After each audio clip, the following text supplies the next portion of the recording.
Sorry, this is so weird. Let me try that again. Hi bakers, I'm Sally, and today I'm teaching you how to par bake pie crust, also known as blind bake pie crust. Now this is an important technique to have in your baking toolkit because it's actually a technique used for a lot of pie recipes. Blind baking or par baking is when you give the crust a little head start in the oven because it takes longer to bake than the filling takes to bake. Many recipes call for this step in the very beginning, and you want to make sure that you don't skip it because you could end up eating raw pie dough with your delicious pie filling, and obviously we don't want that. Some pie recipes where you'll need a par-baked pie crust are your no-bake pies like coconut cream pie or banana cream pie, or you'll have a baked filling like lemon meringue pie, pumpkin pie, or even something like quiche. Now there are two different types of par-baked pie crust. There's partially baked pie crust and there's fully baked pie crust. And the only difference is the amount of time the pie crust bakes.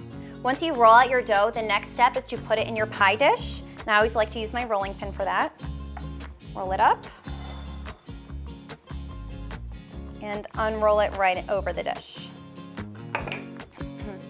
Fit it into the pie dish, tuck it in. Make sure there's no air bubbles in there. Get it in nice and tight. Folding it over and tucking it in with my fingers. After we get the edges folded over, we can flute them or crimp them with a fork, whichever you prefer.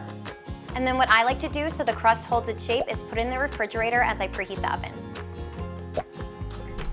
One of the most common questions I receive about baking pies is what type of pie dish to use.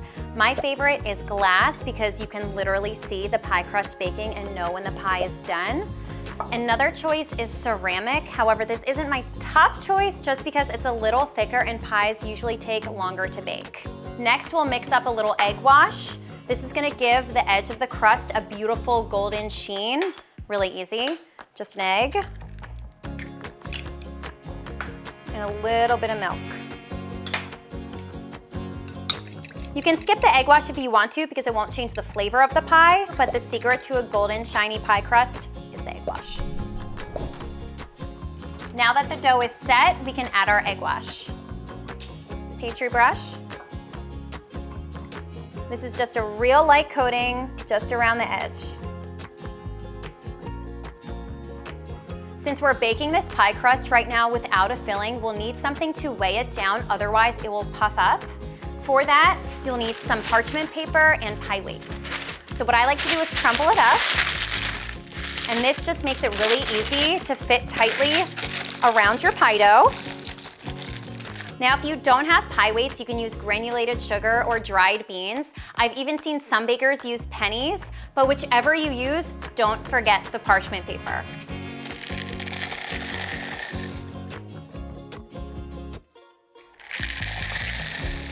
Once you get all of your pie weights in there, do your best to spread them to the edges to prevent the sides from shrinking down as the pie crust bakes. You need enough pie weights to fill the dish 3/4 full, so you may need more than one set. Once everything is set, let's bake it just until the edges are starting to brown, which is typically 15 to 16 minutes. Now that the edges have lightly browned, we can very carefully remove the pie weights, and parchment paper makes this really easy. So grab a big bowl, we're gonna dump all the pie weights in. Very careful removing this because it is hot.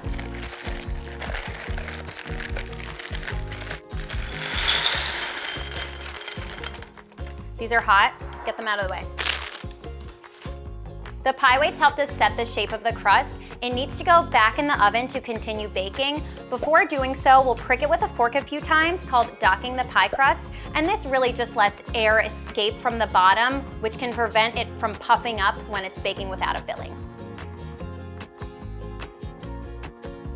Here are par-baked pie crust all ready to go. We have partially baked and fully baked. With the fully baked, remember to let it completely cool before adding your filling.